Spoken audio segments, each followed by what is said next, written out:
Essa a liberação dos jogos de azar no Brasil. Na verdade, a regulamentação, já que o funcionamento clandestino é difícil de ser controlado. Quais são os efeitos da legalização? Por exemplo, de cassinos, bingo, jogo do bicho. Para os apoiadores, geração de empregos, movimentação da economia. Para os opositores, favorecimento à prostituição, lavagem de dinheiro e criminalidade. Quem está certo nessa disputa, hein? A Câmara dos Deputados deve votar em fevereiro o projeto do marco regulatório dos jogos no Brasil, que prevê a legalização e a regulamentação dos jogos de azar. Essa, inclusive, é uma matéria que já tramita há 31 anos na Câmara. E tomando as dores do projeto, o presidente da Casa, Arthur Lira, tem tentado agilizar a votação. Em dezembro foi aprovado o regime de urgência, o que tem desagradado parlamentares da bancada evangélica e da esquerda.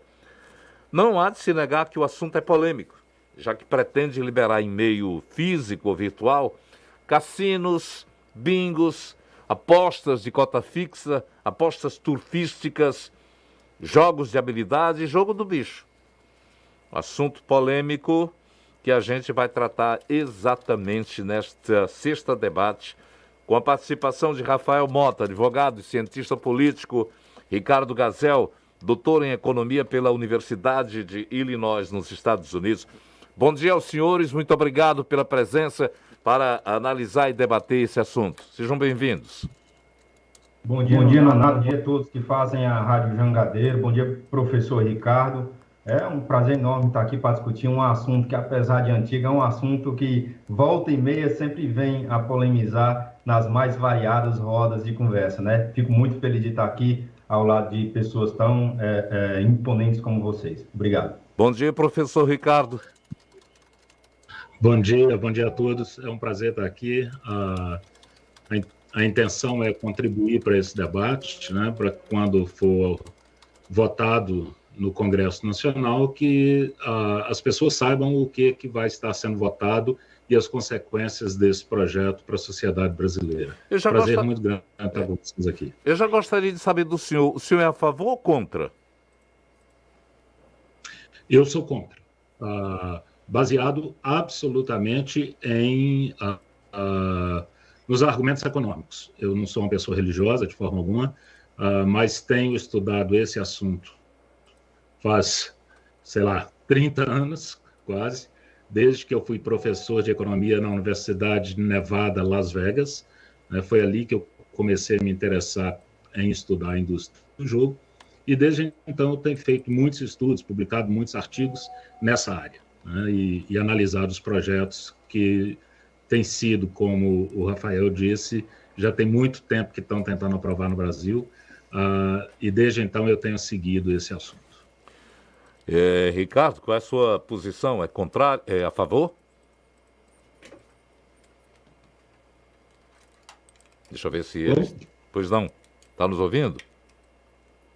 Sim, eu estou. Rafael, eu troquei seu nome. Rafael, desculpa. Você, como advogado e cientista político, como é que se posiciona a respeito da legalização? Renato, eu sou a favor da legalização, e eu acho que por uma premissa muito básica, o professor Ricardo talvez escute muito isso, e isso hoje em dia, ordinariamente, é algo mais comum, porque é uma realidade fática, é uma hipocrisia dizer que no Brasil não existe um jogo de azar rotineiro, costumeiro, que muita gente usa, às vezes, sem nem compreender que é um jogo de azar. Como, por exemplo, é a maior discussão dentre muitas famílias, toda a segunda quinzena de dezembro quem já apostou na Mega Sena da Virada. Esse é um jogo de azar do mais famoso do Brasil, que muitos sonham em ganhar e dar uma guinada de vida, e que é um jogo legalizado, mas de monopólio estatal. Então, eu acredito que esse monopólio tem que ser quebrado, que a iniciativa privada pode e deve também participar disso, inclusive incentivando o empreendedorismo, a criação de emprego, movimentação da economia, a arrecadação dos cofres públicos. Você considera que a outorga dos cassinos seja feita para a iniciativa privada mediante o quê? Licitação? Pode ser mediante licitação, essa é uma possibilidade.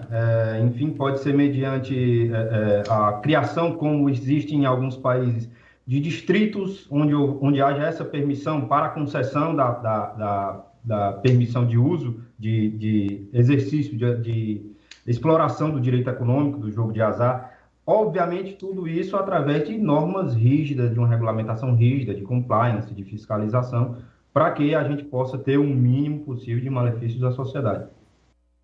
Deixa eu ver aqui do professor Ricardo Gazel, que ele é doutor em economia, e há uma discussão de que vai gerar emprego, vai gerar muita oportunidade de trabalho.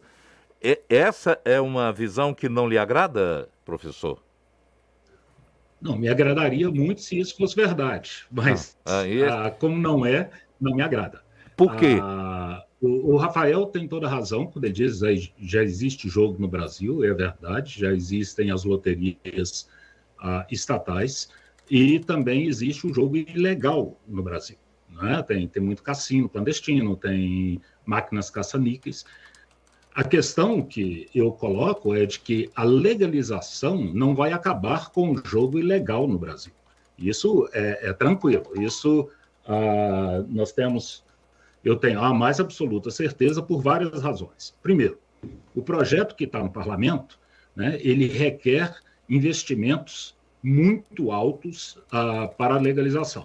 Ele limita o número de cassinos e todos os requerimentos de legalização, eles privilegiam os grandes grupos internacionais do jogo. Não é? Quem vai entrar no Brasil com esse projeto que está no parlamento são os grandes cassinos, são os grandes empreendedores do jogo internacional. E não vai legalizar. Por quê? Hoje, quem opera o jogo ilegal no Brasil não teria condições de atender a esses requerimentos que estão no projeto. Uhum. Mais do que isso, legalizar não significa acabar com o jogo ilegal. Nos Estados Unidos é legal.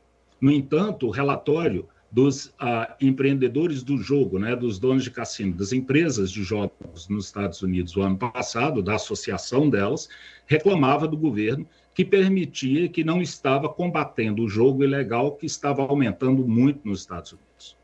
Se você entra na página do FBI americano, você vai ver uma quantidade enorme de ações contra o jogo ilegal. Portanto, legalizar não significa acabar com o jogo ilegal. Vai continuar da mesma forma ou até mesmo expandir.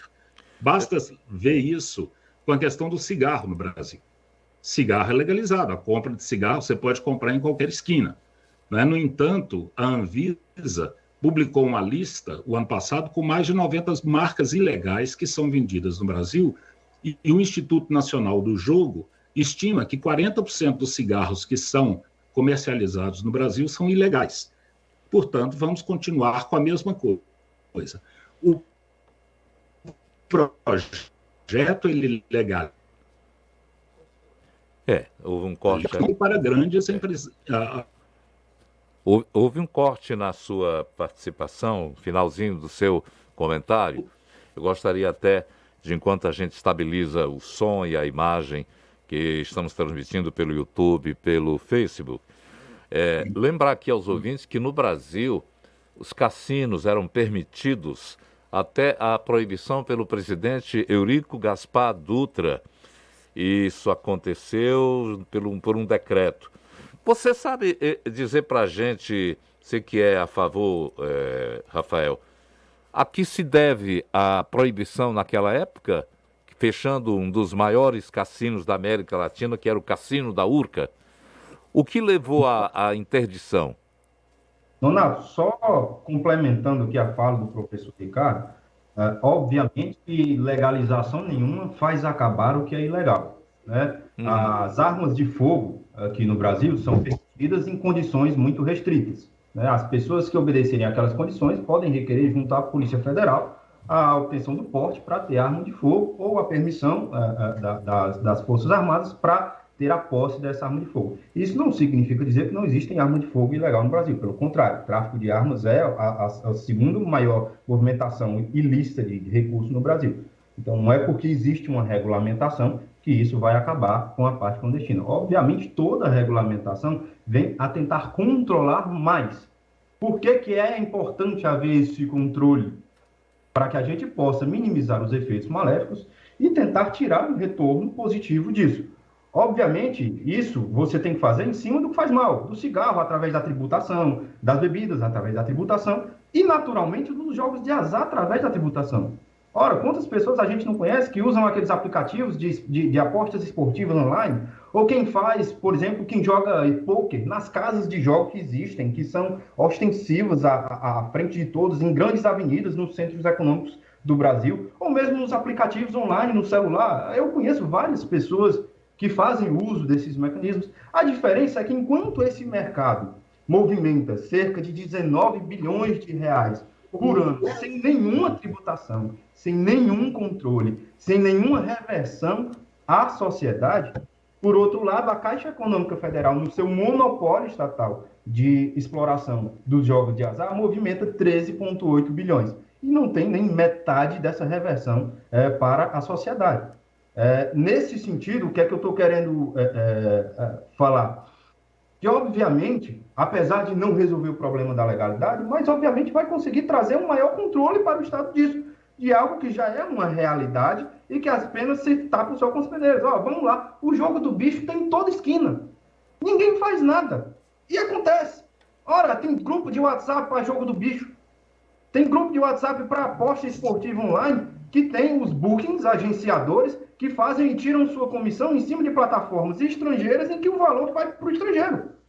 Isso é uma realidade não fica no Brasil.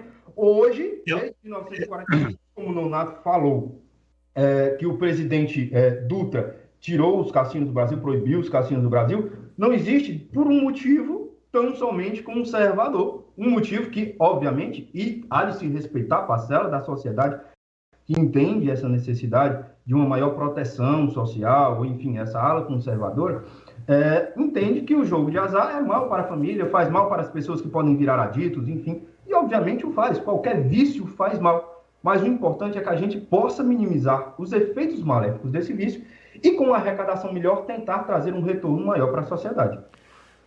Pois é, aí que está a grande questão, né? Por exemplo, o jogo do bicho, obviamente, existe em todos os lugares e não vai deixar de existir quando você legalizar grandes empreendimentos do jogo para os grandes conglomerados internacionais.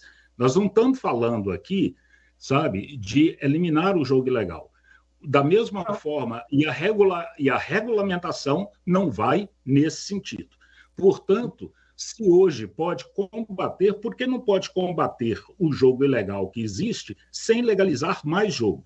Essa é uma primeira questão. Segundo, as loterias, né, hoje, elas arrecadam muito, e arrecadam muito para o Estado. Tem um retorno para a sociedade através de todos os fundos que as loterias apoiam. E tem uma taxação muito maior do que terá o jogo legalizado. Então, vamos deixar essas coisas bem claras.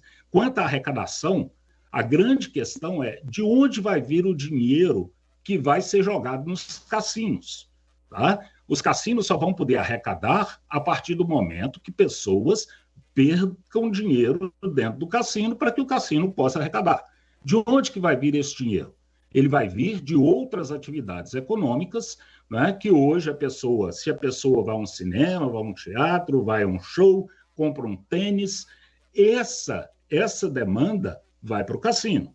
E, portanto, essas outras atividades vão perder, obviamente, demanda e vão arrecadar menos. Portanto, é só uma transição. A arrecadação, o jogo vai arrecadar e outras atividades econômicas vão deixar de arrecadar. Quando você olha os percentuais de arrecadação, e o jogo dizia inicialmente que teria uma CID de 30%, hoje já está se falando em 15%.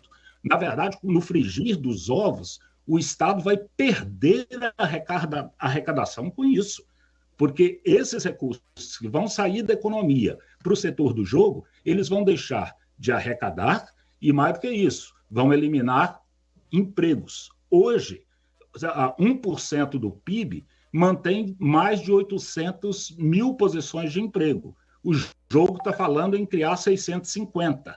Ou seja, nós vamos ter perda líquida de emprego. Então, tudo bem que se fale, que se discuta, mas nós temos que discutir com números, com estatísticas, que são os números que eu estou dando agora. Professor, me perdoe, mas o senhor está falando de um ponto de vista absolutista. Entendo e respeito imensuravelmente o seu conhecimento na área, os seus artigos, o seu estudo na área, e eu saluto isso, porque é importante que a gente tenha esse debate, até para amadurecer isso, e não só amadurecer aqui dentro da sociedade, mas poder fazer uma pressão melhor dentro do Congresso para que o projeto de lei possa se aperfeiçoar e as regulamentações se aperfeiçoarem. Mas vamos lá, o senhor está falando como se simplesmente o valor que saísse do share of wallet, da capacidade econômica do cidadão, enfim, fosse ser gasto, tirado de um setor econômico para ser necessariamente gasto naquele outro setor econômico, que é o do jogo de azar. A grande maioria da população que vai para esses jogos regulamentados fazem parte da população que hoje já jogam, mas jogam em um setor que não está regulamentado, que não tem fiscalização, que não tem o controle efetivo de até onde está indo aquele valor que está sendo estimulado. Primeiro ponto. Segundo ponto, que dentro desse valor que a pessoa está gastando dentro daquele jogo, que é um jogo clandestino, você vai estar gastando em empreendimentos que tem diversas outras nuances que são agregadas a ele. Ora, o cassino tem restaurante, o cassino tem postos de trabalho de pessoas que trabalham com serviço, tem spas, tem todo tipo de receita que incentiva, inclusive, o turismo, tem diversos outros serviços que são atrelados ao próprio cassino. Não é simplesmente um empreendimento de jogo que o dinheiro todo vai para o jogo. Claro que não. E esses postos de trabalho que são criados ou que são dados, a ideia que você tem é que você possa criar pequenos celeiros de inovação e de movimentação da economia, que pode trazer um resultado prático, proveitoso, em lugares que virtualmente não se tenha essa movimentação da economia. Então, mudam realidades, como é necessário em algumas regiões do Brasil, hoje em dia, que não tem essa realidade hoje. E essa é uma outra falácia do argumento, porque nós sabemos muito bem, por todos os lugares onde o jogo existe, que a maior parte dos jogadores eles vêm dentro de um círculo de 50 quilômetros em volta do cassino. Olha, se é isso, nós vamos botar numa região que já está sem emprego, que já tem muita pobreza, e são essas pessoas que vão jogar nos cassinos. Imaginar que o Brasil, no projeto que nós temos, de locais isolados, onde você não tem uma concentração do jogo, que vai se tornar uma Las Vegas, não é verdade. E mesmo em Las Vegas, nós sabemos que apenas 14% dos visitantes de Las Vegas são estrangeiros. Os outros os 86%, eles são brasileiros, ou são americanos que vão jogar lá. Mais do que isso, de cada 100 visitantes estrangeiros, apenas 4, e isso são estatísticas oficiais da Autoridade de Turismo de Las Vegas, apenas 4% dizem que vão jogar.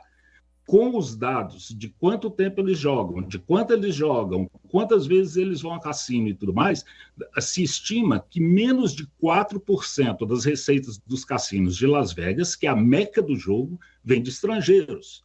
96% vem de americanos. No Brasil vai ser a mesma coisa. Portanto, imaginar que hoje o recurso que vão aos cassinos vão sair de jogos ilegais no Brasil, isso não é verdade. Por quê? A própria indústria do jogo, os próprios proponentes do jogo no Brasil, eles dizem que são por volta de 10 bilhões de reais que são jogados em jogo ilegal, jogo do bicho, cassinos clandestinos e tudo mais. Isso dados dos próprios proponentes. Olha, se vai movimentar 1% do PIB, né, se a gente pegar 2019, porque 2020 teve pandemia, isso significava 74 bilhões. De onde é que virá esses recursos? De onde que vão vir esses recursos que vão ser perdidos no cassino? Vão vir de outras atividades econômicas que são taxadas, que pagam impostos, que criam emprego e geram renda.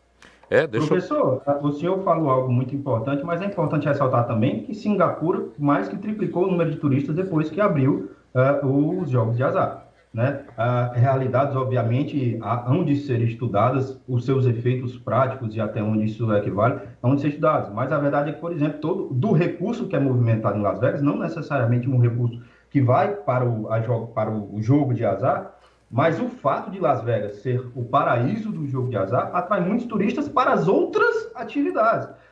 E eu tiro por muitas pessoas que eu conheço, como o senhor entende, eu nunca joguei nenhum jogo de azar. Eu não jogo Mega Sena, eu não jogo em aposta esportiva, até para jogar baralho com os meus familiares, quando começam a falar em dinheiro, eu pulo fora. Mas eu cansei de viajar. E para ir em cassinos, para conhecer os cassinos, para brincar um pouco, para almoçar, para jantar, para ver as pessoas, para ver aquele ambiente lúdico. Aquilo ali também faz parte, e é algo que é turístico, que é algo que chama a atenção. E, obviamente, que esse aporte de recursos, inclusive recursos de novos empreendedores, nesses distritos que poderiam ser criados e que poderiam ser licitados para a concessão de cassinos, são recursos novos que são injetados na economia. Bem, primeiro, eu morei em Las Vegas, né? Eu fui professor da Universidade de Nevada durante 4 anos e morei lá. Imaginar que os recursos vão para outras atividades não é verdade também, né? Esse é o grande questão. A Associação de Realtors, como é que se chama isso?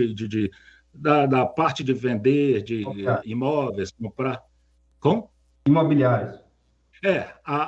Da Associação de Trabalhadores de Imobiliárias e tudo isso nos Estados Unidos, eles têm um relatório em que eles dizem claramente que onde existe cassino, essas outras atividades morrem. Por que morrem?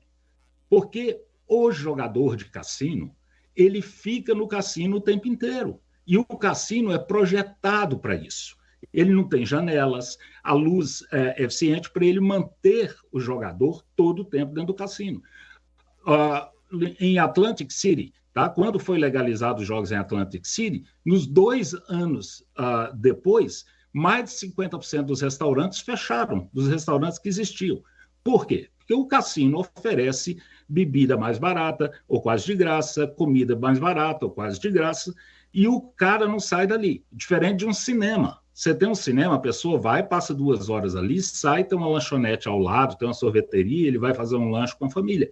Mas não é o caso dos cassinos. Não gera impacto indireto. Isso eu já estudei profundamente, sabe, em todas as pesquisas, e isso nós só estamos falando. Não vai gerar arrecadação, pode até perder, porque essas outras atividades são muito taxadas hoje, só o ICMS é próximo de 20%. Não vai criar emprego, e os empregos que se criam em cassinos são empregos de péssima qualidade, tá?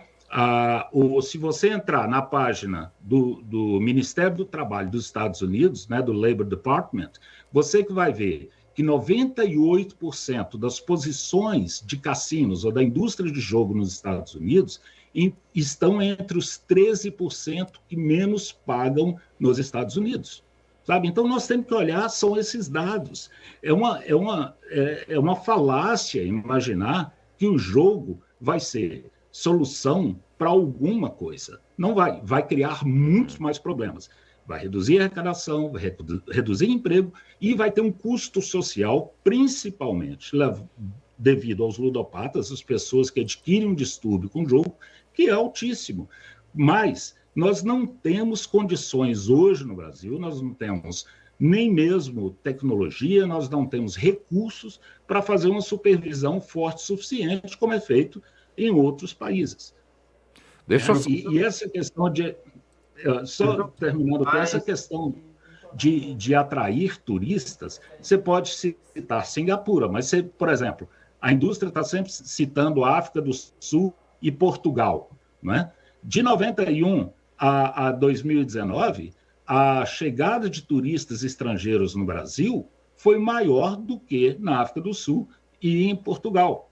E em Portugal, está dentro da Europa, é óbvio que vai ter mais turistas. Eu estou hoje em Lisboa, eu estou falando de Lisboa. Né? Aqui em Lisboa tem um cassino e tem uma quantidade de pessoas que vêm porque não é pelo cassino, não é pelo jogo, é porque Portugal está pertinho aqui da Espanha, está pertinho aqui da França, são esses os jogadores. E esses países todos têm jogo lá legalizado, as pessoas não vêm para jogar em Portugal. Né? As pessoas vêm porque Portugal é muito agradável, né? Assim como iriam para o Brasil se o Brasil fosse mais próximo, se tivesse mais segurança, se tivéssemos uma infraestrutura turística para ampliar Professor, o turismo. professor, só para situar o ouvinte que está acompanhando, abriu o rádio agora, quem está pelo YouTube, pelo Face, já tem noção. Você estava acompanhando o Ricardo Gazel, que é doutor em Economia pela Universidade de Illinois. Ele está em Portugal e também muito aberto aqui à discussão, junto com Rafael Mota, que é advogado e cientista político. Você está aqui em Fortaleza, Rafael? Estou em Fortaleza nesse momento. É porque tem gente lá nos Estados Unidos nos acompanhando e gostando do debate. Mandar um abraço aqui para ele, que é... Peraí, deixa eu pegar agora, me perdi aqui. É um cearense que está nos Estados Unidos, em Nova Jersey. Tiago Nogueira Santos, gostando aqui do debate. Larissa Parente, Matheus Linardi, Adamir Brito, são pessoas que estão acompanhando. E eu gostaria de fazer uma indagação, já que vocês citaram aí. O decreto, o projeto, aliás, o projeto prevê a criação de uma lei específica de uma agência responsável pela regulamentação e fiscalização, porque senão as coisas não vão andar, não é isso? Para ter um maior controle, uma accountability de uma atividade que é uma atividade potencialmente complicada para a sociedade. É importante qualquer atividade nesse sentido que tenha esse tipo de controle, né? Só complementando, professor, o que o senhor disse, e me perdoe discordar, mas a gente está aqui para isso, né? Mas eu entendo que essas estratégias de retenção de público dos cassinos não são diferentes das estratégias de retenção de público, por exemplo, dos shopping centers, que não tem janelas, que mantém sempre aquela mesma iluminação para manter as pessoas o máximo de tempo lá dentro consumindo, que não são tão diferentes das estratégias de retenção de público em supermercados, que mantém gôndolas com produtos em espaços estratégicos. Isso faz parte do mercado, isso faz parte do sistema capitalista onde a gente vive. Mas, convenhamos, a grande maioria dos cassinos, principalmente nos grandes pontos, nos polos turísticos, onde efetivamente os cassinos são utilizados como mecanismos para atração turística, são cassinos que possuem teatros, que possuem shows, grandes shows são sediados nesses cassinos, grandes lutas, como lutas de UFC, também são sediadas nesse cassino. Isso também como estratégia de retenção de mercado, estratégia de retenção de clientes, de público. E isso faz parte. Então, não tem como você simplesmente entender que o fato de um empreendimento estar tentando manter mais tempo o seu público lá dentro seria algo danoso para o mercado em si. Se isso estivesse sendo atrelado, obviamente, a outras matrizes econômicas, a outros serviços que possam estar sendo ofertados, que possam estar impulsionando. Aí o senhor falou, por exemplo, em Portugal. Eu entendo, adoro Portugal, amo. Meu mestrado foi feito em Portugal. Lisboa é uma cidade belíssima e, de fato, está longe de ser o Cassino de Lisboa como a principal atração turística de Portugal. Mas para quem conhece ou pensa ou já imaginou ir, por exemplo, para Punta del Este, no Uruguai, 100% das pessoas pensam primordialmente nos jogos de azar, nos grandes cassinos de Punta del Este. É um grande atrativo. Ora, algo. Quem vai para Las Vegas e não pensa no jogo de azar? Quem vai para Singapura e não pensa nos jogos de azar? Obviamente que existem estratégias de capital, estratégias de mercado para tentar incentivar isso. A ideia é essa, que um mercado bem regulamentado, com estratégias sólidas, econômicas, e eu acredito que o professor possa vir ajudar muito nisso, inclusive para evitar os malefícios dos jogos de azar no Brasil, mas que essas estratégias possam ser utilizadas para que, efetivamente, a implantação da legalização desse jogo, nesses específicos distritos, possam vir a ter um mínimo de efeitos nocivos e o máximo de efeitos de benefícios. Rafael, eu volto na pergunta. De onde virão os recursos que vão para os cassinos? Tá? Você citou Las Vegas, aí, e obviamente essa questão do shopping center, óbvio que vai querer porque a pessoa fica lá, mas ali não tem um negócio, tem diversos negócios. O consumidor ele pode fazer a opção de entrar numa loja, no outro, fazer um lanche, etc., de proprietários individuais. Quando você entra no cassino, é um negócio único e você só fica ali. Tá? É bem diferente de um shopping center para um cassino. né? Primeira coisa. Faz parte de segundo, estratégia de mercado. volto a Vai impedir perguntar. alguém de fazer uma estratégia de mercado para manter? No meu escritório eu uso o cheirinho e boto a empregada para servir água e café, porque é interessante. Eu não tenho... Faz parte da estratégia de mercado. Rafael, faz parte. O que eu só estou dizendo é que quando você disse que ia gerar outros empreendimentos em volta do cassino, eu disse que não. Por quê? Porque todo ele é desenhado para as pessoas ficarem dentro do cassino. Eles não saem e fazem. Deu o exemplo de Atlantic City com o fechamento dos restaurantes. Em 2 anos, mais de 50% dos restaurantes fechando. Então, essas são questões. Que eles façam isso, eles têm todo o direito. Mas é exatamente por fazer isso que não tem impacto econômico ao redor. Tá? Essa é uma coisa. Segundo, eu volto a perguntar. Se não houver concentração, como em Las Vegas, onde você tem todos os cassinos no mesmo lugar, e, portanto, como você mesmo disse, vira uma coisa que vai além apenas do jogo, mas o jogo é o principal, obviamente, é de onde que vêm as receitas, né? E Singapura, onde no Brasil, de onde virão os recursos que vão para os cassinos? Essa é a minha pergunta. No próprio jogo. Mas eu acabei de dizer que os próprios proponentes falam... No momento que, se você houver a liberação, aquelas pessoas vão poder utilizar com mais segurança, com mais conforto, com mais comodidade, e deixar de gastar num jogo clandestino para gastar num jogo que está legalizado. Não, eu já disse, os próprios proponentes dizem que são 10 bilhões que estão no jogo ilegal hoje. Tá? A pessoa... Então, nada vai migrar do jogo ilegal para o jogo legal, professor? Então vai continuar com 10 bilhões do jogo ilegal e nada vai para o jogo legal? Não, são 74 bilhões que virão para o jogo. Se você tem 10 bilhões que estão no jogo ilegal hoje, e as pessoas não vão deixar de jogar no jogo ilegal, tá? Principalmente porque tem comodidade. Tá? As pessoas estão mais próximas da casa dele, ele vai continuar indo naquele cassino ilegal, porque esse cassino ilegal que hoje existe, ele não vai conseguir se legalizar com os requerimentos que estão dentro do projeto que está no parlamento, que vai ser votado em fevereiro. Tá? Então, de onde é que virão os 74 bilhões que vão para o jogo? Não vem de estrangeiro, porque, como eu já falei, nem em Las Vegas, menos de 4% vem de estrangeiros. Tá?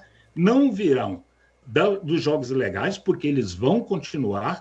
Basta ver lá no FBI, basta ver o relatório da Associação das Empresas de Jogo nos Estados Unidos. Okay. Eles vão continuar, e os requerimentos que estão nisso aí, de onde é que virão os 74 bilhões que vão ser perdidos nesses grandes empreendimentos que vão ser legalizados e que são empreendimentos de grandes blocos estrangeiros. Você coloca como se fosse perdido, como se a economia não fosse movimentar. Aquele dinheiro vai ser movimentado na economia, não vai ser perdido. O que eu estou dizendo, não, que as pessoas vão perder no cassino. Tá? Então, o que eu estou dizendo é o seguinte... De onde vai movimentar a economia, naturalmente. Exatamente. O cassino vai pagar imposto, o cassino vai criar empregos, mas e essas outras atividades? De onde o dinheiro vai sair? Professor, se a gente for assim, a gente não vai impedir a liberação de qualquer atividade econômica. Vamos impedir e senão vai sair do pessoal que usa o táxi ou que usa qualquer outra coisa para estar usando Uber. Claro que não. A liberdade econômica está aí para isso. Para quem quiser deixar de usar a máquina de escrever, usar o computador, usar o que melhor lhe apetece. Você chegou exatamente onde eu queria. É exatamente isso. Agora, dizer que os cassinos, a legalização, vai aumentar a arrecadação em 23 bilhões, não vai, porque os outros setores... Vai, professor! Porque os outros setores da economia vão deixar de arrecadar quando eles perderem a demanda que vai para os cassinos. Olha, eu fiz esses cálculos... A alíquota dos cassinos é maior do que dos outros setores, professor. Ainda que você diga que você vai estar deixando de ser gasto com calçado, com chinela havaiana, obviamente que aquele dinheiro ali vai ser uma alíquota maior do que para a chinela havaiana. Não! Aí é que está, se você fosse um economista e tivesse olhado os dados, você veria que não. A alíquota do cassino vai ser menor do que as alíquotas que são praticadas em outros setores da economia. Essa é que é a grande questão. Quais outros setores, professor? O cigarro, a bebida? Só de ICMS é 18%. Se você põe aí IPI, sabe? Se você põe os outros impostos que incidem sobre esses outros bens e serviços, a alíquota é maior do que uma CID de 20%, 25% que vá para o jogo. Essa é que é a grande questão. Eu acho que a gente precisa olhar esses números. Tá? Então, agora, além a arrecadação disso, do cigarro e da bebida é maior, a gente então tem que incentivar mais o cigarro e a bebida e não o jogo. não estou dizendo isso. Eu só estou dizendo que não venham me dizer que vai aumentar a arrecadação em 23 bilhões de reais, porque não vai aumentar.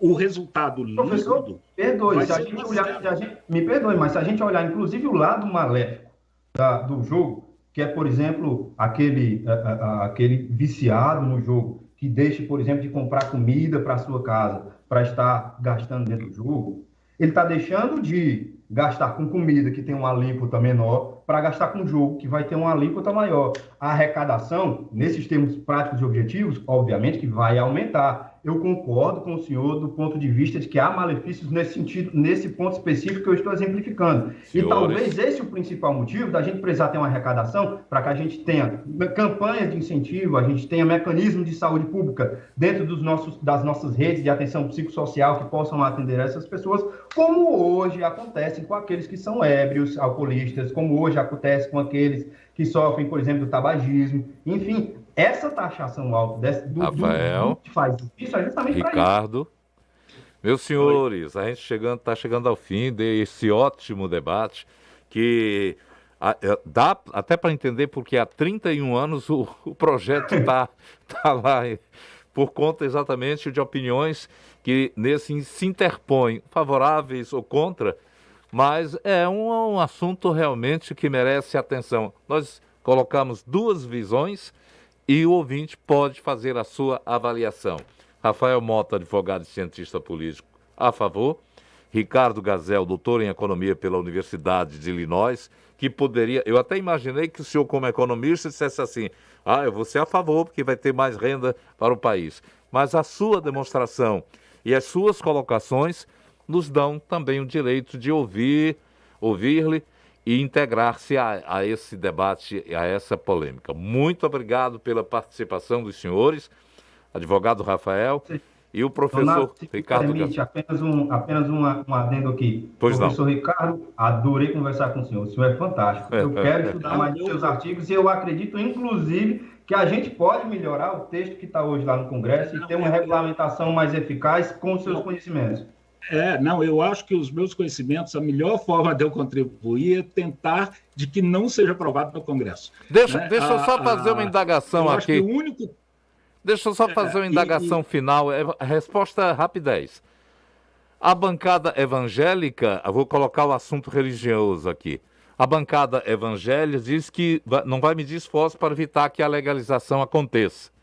Mas o centrão que manda na bancada evangélica é quem é mais favorável. O que é que vocês acham? Joguem suas fichas aqui. Como é que vai se comportar? Como é que vai se comportar a bancada? Essa aí é uma briga da Realpolitik grande, Donato. Aí, na verdade, a gente vê que grandes setores políticos que têm forte influência no nosso Congresso Nacional vão utilizar naturalmente da sua influência para tentar cada um puxar a brasa maior para a sua sardinha. De fato, concordo, o Centrão tem muita força sobre a bancada evangélica e isso, talvez por isso que esse seja o cenário mais provável hoje de se haver a aprovação desse projeto de lei no Congresso Nacional. Acredito que sim, esse debate deveria ser ampliado antes, mas assim, os setores estão resistentes e isso vai fazer com que muitas concessões ainda possam ser feitas dentro de um acordo para que isso aconteça. Professor, muito obrigado também aí de Portugal pela participação. Olha, eu acho que, eu não sei, na verdade, eu realmente não sei se vai ser aprovado ou não. Eu não faço muita previsão, desde que eu fui economista do Federal Reserve Bank, né, do Banco Central Americano, durante muito tempo. E lá eu aprendi que a gente não deve fazer previsões sobre decisões políticas. Então, foi um prazer muito grande. Prazer obrigado também, muito obrigado. O Tchau. JJ Debate tem trabalhos técnicos de Carlos Manuel, a mediação nossa. produção do Yuri Costa, coordenação da Jangadeiro Band News e Edilino Sampaio, direção de jornalismo de Isabela Martã. Você, ouvinte, a quem agradecemos também, você, internauta, você pode nos sugerir temas para a pauta desses encontros às sextas-feiras, onde colocamos sempre um assunto pertinente à vida. Hoje foi ao nosso bolso, de quem é a favor e de quem é contra também, porque tudo vai levar em consideração. O debate até me lembrou Monteiro Lobato, quem procurar em 1927, uma crônica que ele escreveu para o Diário de Notícias sobre o jogo, a jogatina. É formidável para colocar como essa polêmica pode acabar.